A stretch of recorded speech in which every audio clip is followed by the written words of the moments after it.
जल उत्पन्न प्रकोपको कारणले हुन सक्ने सम्भावित क्षति र उक्त क्षतिलाई न्यूनीकरण गर्ने उपायका बारेमा नगर वन बस्तीका स्थानीयवासीहरूलाई सुसूचित गराई विपद पूर्व तयारीमा लाग्न अभिप्रेरित गराउन जनचेतनामूलक कार्यक्रम सञ्चालन गर्नको लागि सुरक्षा फौजहरू परिचालित भएका छन्।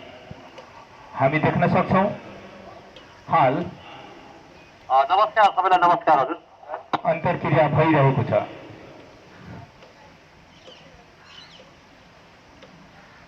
हजुर अत्यन्त यो जोखिमयुक्त ठाउँमा चाहिँ बसोबास गर्नु भएको रहेछ।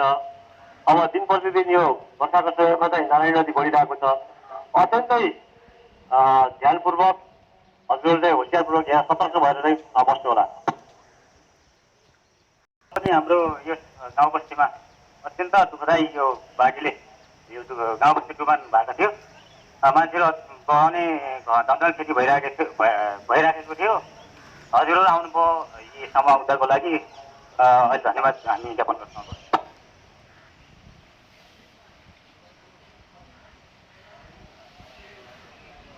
चेतनामूलक कार्यक्रमले पक्कै पनि केही हदसम्म विपदको जोखिमलाई न्यूनीकरण गर्दछ भन्ने हाम्रो ठम्ब्याइ हो। अब हजुरहरूले चाहिँ एकदम सतर्क भएर बस्नु होला। यो पानीको लेभल बढ्यो भने हजुरहरूले चाहिँ अब यहाँ डुबान पर्यो भने केही पूर्व जनाउका सङ्केतहरू अब जो चिठी हुन्छ कि अब साइरन हुन्छ कि त्यो बजाएर सुरक्षित ठाउँमा बस्नु होला। आधार सर हामीले यो हजुरले जानकारी गराउनुभयो, धन्यवाद हजुर। यो स्थानीय स्रोतबाट चाहिँ कसरी चाहिँ हामी तैरिन सक्छौँ त्यो बेला चाहिँ हामी यहाँ देखाउँछौँ। त्यो अनुसार हजुरले चाहिँ परेको आपतमा चाहिँ उत्रिन सक्नुहुन्छ, हेर्नु होला।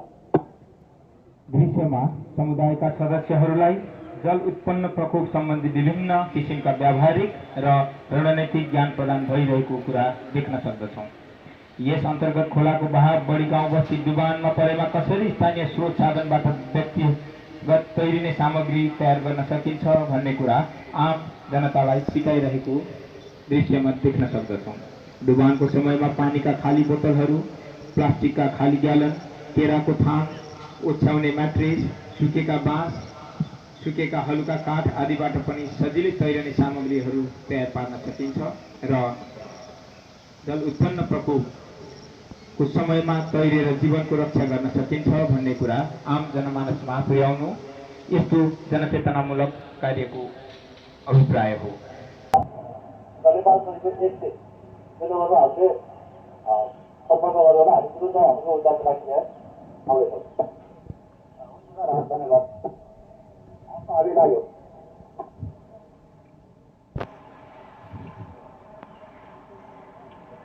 दृश्यमा हामी देख्न सक्छौं जनचेतनामूलक कार्यक्रमको समाप्ति पश्चात सुरक्षाकर्मीहरू फर्किरहेका छन्।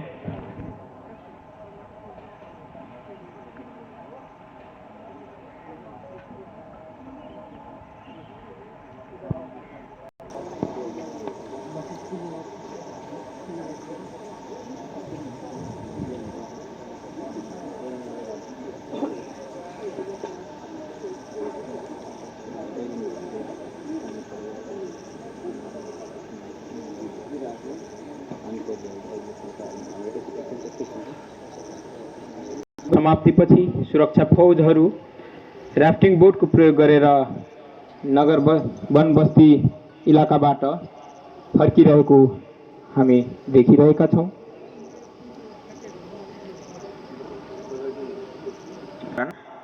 यही डेमोको काल्पनिक नगर वन बस्ती नजिकै रहेको नारायणी खोलाको पानीको लेभल बढी गाउँ बस्ती डुबान परेको खबर प्राप्त भएको छ।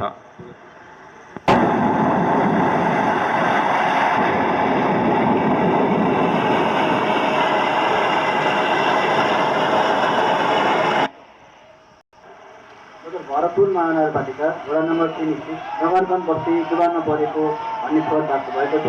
तुरुन्त रिपोर्टले त्यसर इलाकातर्फ पठाइदिनु होला।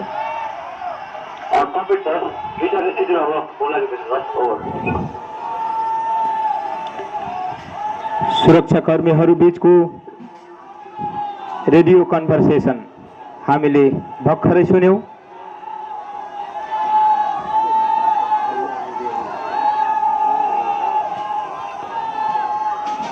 उक्त खबर पश्चात सुरक्षाकर्मीहरू संयुक्त रूपमा प्रतिकार्यका लागि नगरवन बस्तीतर्फ र्याफ्टिङ बोटमा अगाडि बढिरहेका छन्।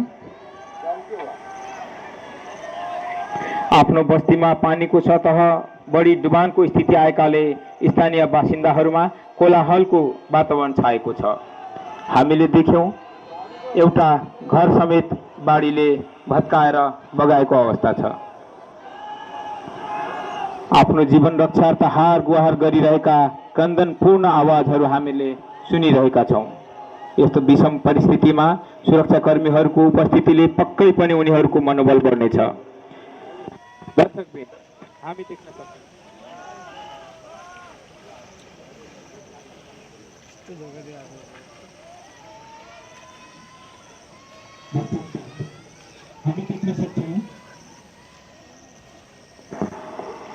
एकजना स्थानीय व्यक्ति जनचेतनामूलक कार्यक्रममा सिकाइएका विभिन्न तैरिने सामग्रीहरूमध्ये खाली बोतलहरूको सहायताले नदी पार गरेर वारी आइसक्नु भएको छ। अहिले उद्धारकर्मीहरू डुबान क्षेत्रसम्म पुगी प्रभावित व्यक्तिहरूलाई सुरक्षित स्थानमा स्थानान्तरण गर्न लागेको दृश्य देखिरहेका छौं।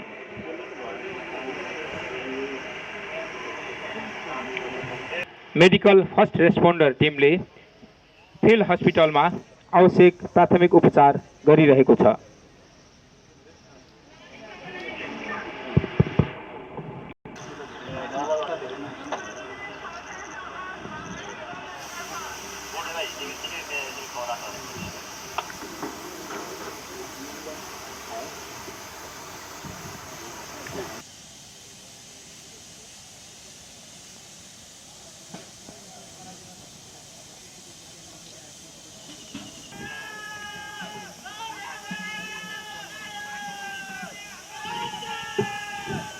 एकपल्ट 1 2 एकपल्ट ओभर।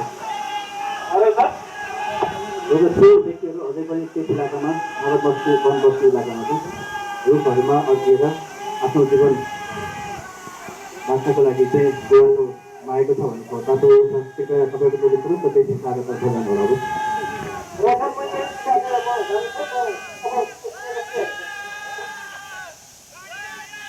आदरणीय दर्शकबिन, केही व्यक्ति अझै पनि पारी डुबानमा फँसिरहेको खबर प्राप्त भएको छ। तीव्र वेगका कारण नदीमा रासबोट खियाएर उद्धार गर्न सक्ने अवस्था पनि छैन।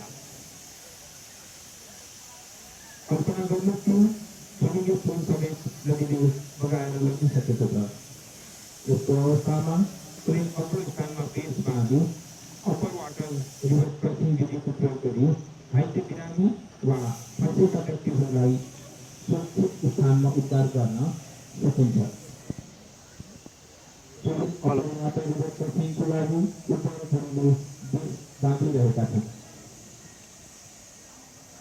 रोड रेस्क्यूको लागि रोड, क्याराबिनर, पुली, मिट्रन, ब्याकबोर्ड आदिको प्रयोग गरेर घाइते वा फँसेका व्यक्तिको उद्धार गर्न सकिन्छ। एकजना उद्धारकले बडी चेक गर्नको लागि गर्नुभएको छ। हामी देख्न सक्छौँ उद्धारकले पीडितलाई पृथ्वीमा बोक्नु नदी तैरिरहेको अहिले दृश्यमा देख्न सकिन्छ।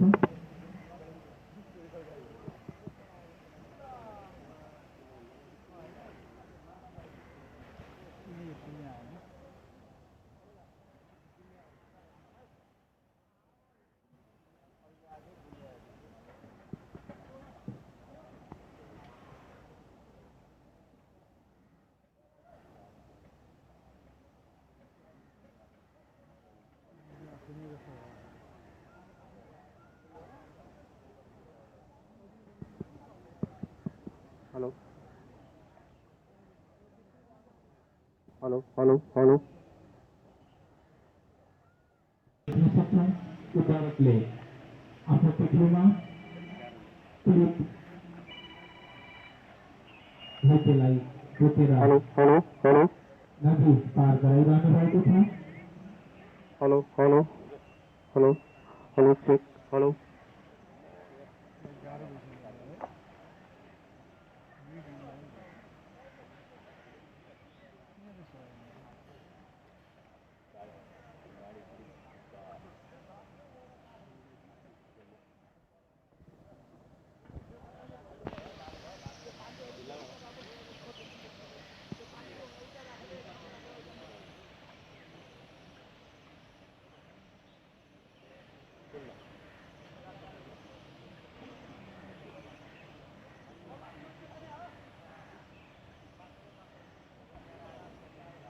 वास्तवमै त्यो ठाउँमा घाइतेलाई लिएर र अर्का एकजना हेलो हेलो चालक समेत हेलो हेलो चेक पार गरिरहनु भएको छ।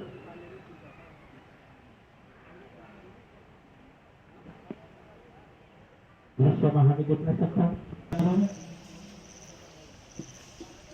विभिन्न समयमा घुइँचो लाग्ने गर्दछ। धार्मिक कर्मको लागि श्राद्ध गर्ने क्रममा हुनुहुन्छ।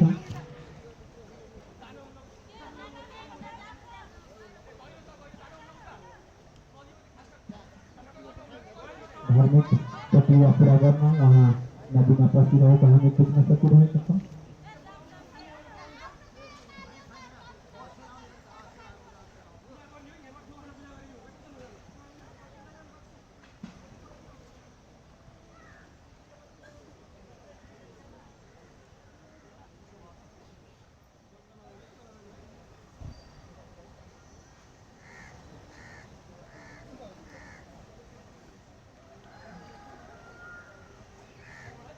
धार्मिक श्राद्ध कर्म पश्चात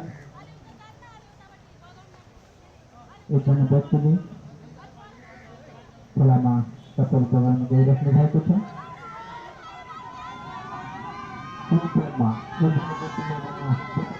हामी देखिरहेका छौँ।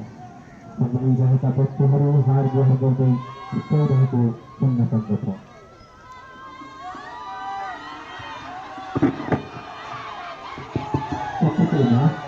मानिसहरूको सूचना पाई सशस्त्र सेना नेपालको गोताखोर टिममा भएअनुसार तुरन्त गोताखोर टोली परिचालनको तयारीमा रहेको छ।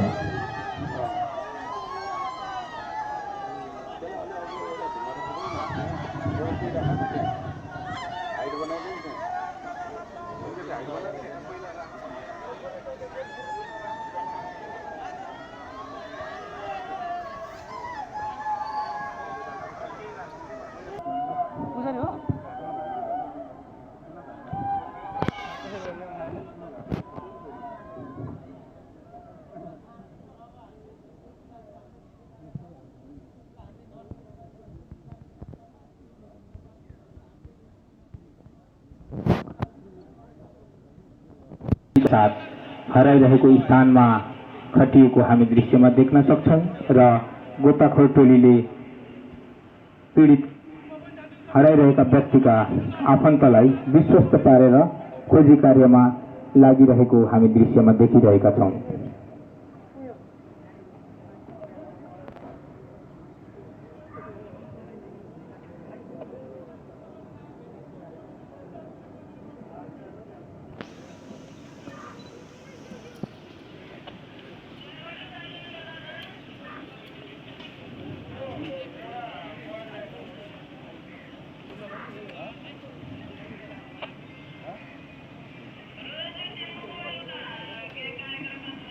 सशस्त्र प्रहरी बल नेपालका गोताखोरहरू आफ्नो इक्विपमेन्टहरू दुरुस्त भए नभएको चेक गरी खोजीको लागि नदीमा पस्ने तयारीमा भएको हामी दृश्यमा देखिरहेका छौं।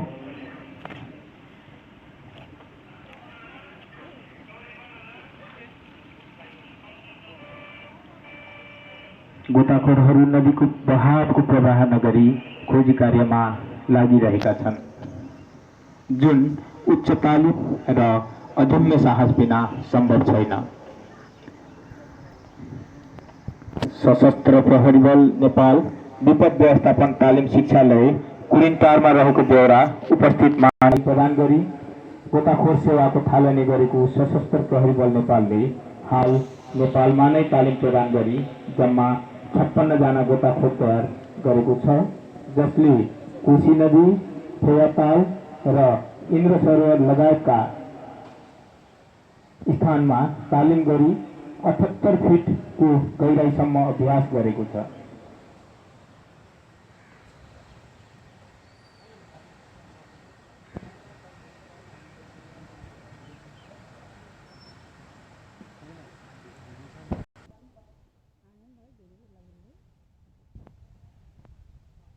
गहिरो नदीमा डुबेर बेपत्ता हुनुभएको व्यक्तिलाई खोजी कार्य जारी राख्नु भएको छ।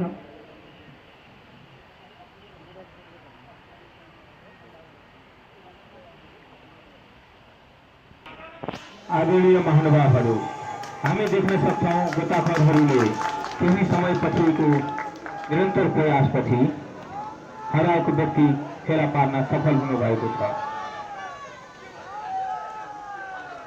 पीडितका आफन्तहरू आश र त्रास बीचको क्रन्दन रोदनमा भएको हामी दृश्यमा देखिरहेका छौं। डुबेको व्यक्ति किनारमा निकालिसकेपछि घटनास्थलमा परिचालित एमएफआर टिमले उक्त व्यक्तिहरूलाई ब्याकबोर्डमा राखी प्राथमिक उपचारको लागि फिल्ड हस्पिटलमा इनिशियल ट्रिटमेन्टको लागि प्री हस्पिटल ट्रिटमेन्टको लागि घाइतेलाई लगिरहेको हामी देखिरहेका छौँ। विभिन्न भएको अवस्थामा सीपीआर दिने कार्यको सङ्केत प्राप्त भए पश्चात थप उपचारको लागि अस्पताल लाने तयारी भइरहेको छ। यो अर्कै फोनमा हो क्या, तपाईँको ब्याकग्राउन्ड साउन्ड गयो तपाईँको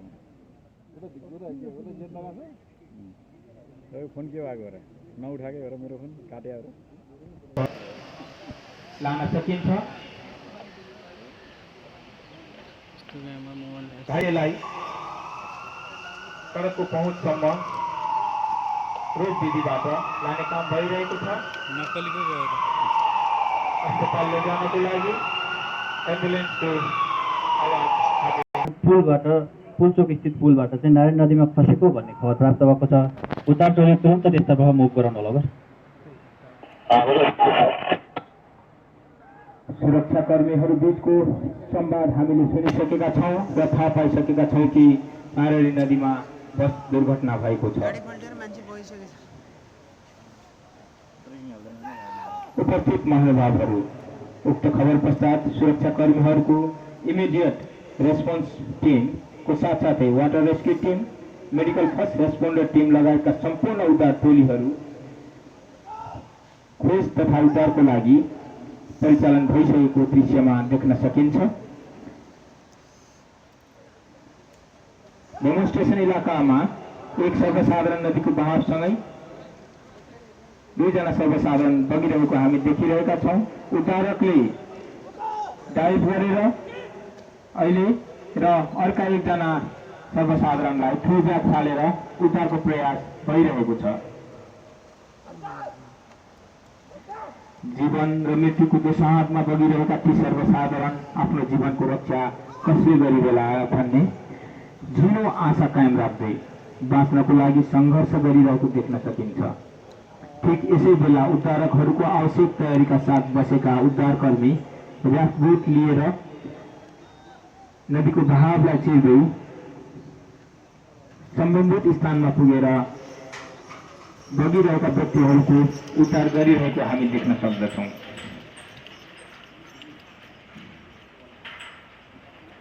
उद्धारकर्मीले थ्रो ब्यागको प्रयोग गरी पौडी खेली सोल्जर विधिको प्रयोग गरी उद्धारको प्रयास भएको छ र यति बेला उद्धारकहरू आफ्नो ज्यानको कुनै प्रभाव छैन, किनकि यिनीहरूमा परिस्थितिमाथि विजय प्राप्त गर्ने आत्मविश्वास तालिमले पैदा गरेको छ। अहिले नदी किनारमा उद्धार गरेर घाइतेहरूलाई ल्याइसकेको दृश्य हामी देख्न सक्छौँ र मेडिकल पुनः नदीमा बगेर आइरहनु भएको छ। बचाऊ बचाऊ र गुहार गुहारको आलाप विलाप सुन्न सकिन्छ। र्याफ्ट बोटबाट छुटेका व्यक्तिको तथा बोट नभएको अवस्थामा उद्धार गर्न झोलुङ्गे पुलमा रोप रेस्क्यु टिम उद्धारको लागि तयारी अवस्थामा रहेको देख्न सकिन्छ। स्लिडरिङ विधिको प्रयोग गरी नदीमा बगेका व्यक्तिको उद्धार गर्ने कार्य भइरहेको छ, जुन हामी दृश्यमा देख्न सक्दछौँ। यसरी स्लिडरिङ विधिबाट रेस्क्यु गर्नको लागि रोप रेस्क्युको साथसाथै पौडीमा राम्रो दखल भएका उद्धारकहरूलाई मात्र यस्तो जोखिमयुक्त उद्धारमा प्रयोग गरिन्छ। अहिले उद्धारकहरूले नदीमा बगिरहेका सर्वसाधारणलाई उद्धार गरी नदी किनारतर्फ ल्याउने कार्य भइरहेको छ। सर्वसाधारणहरू र्याफ्टिङ गर्दै, नाच्दै गाउँदै, सेल्फी हान्दै एउटा बोटमा आइरहेको देख्न सक्छौँ। पानीको तीव्र बहावको बीच बोट पल्टिएको छ। उद्धारको लागि सर्वसाधारणहरू चिच्याइरहेको हामी देखिरहेका छौँ। केही मान्छेहरू बगिरहनु भएको छ। यसै बीचमा उद्धारकहरूको टोली आइपुगेको छ र उद्धारको प्रयास भइरहेको हामी देखिरहेका छौँ र सुरक्षा फौजको संयुक्त उद्धारक टोलीहरूले बोटलाई रिट्रिभ गर्ने प्रयास गरिरहनु भएको छ र हामी देख्न सक्छौँ बोट रिट्रिभ भएको छ। उद्धारकहरूले ठोजाको प्रयोग गरेर स्वयं नदीमा डाइभ हानेर नदीमा बगिरहेका सर्वसाधारणहरूलाई उद्धारको प्रयास गरिरहनु भएको छ र दृश्यमा देख्न सक्छौँ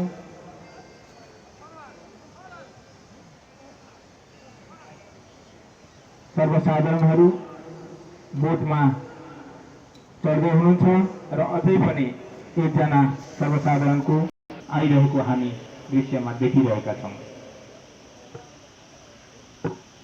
र चितवन जिल्ला विपद व्यवस्थापन समितिको सहकार्यमा नेपाली सेना, नेपाल प्रहरी र सशस्त्र प्रहरी बल नेपालद्वारा संयुक्त रूपमा प्रस्तुत जल उत्पन्न प्रकोप सम्बन्धी जल उद्धारको संयुक्त अभ्यास साहस यही आएर समाप्त भएको बेहोरा उपस्थित सम्पूर्णमा निवेदन गर्दछु।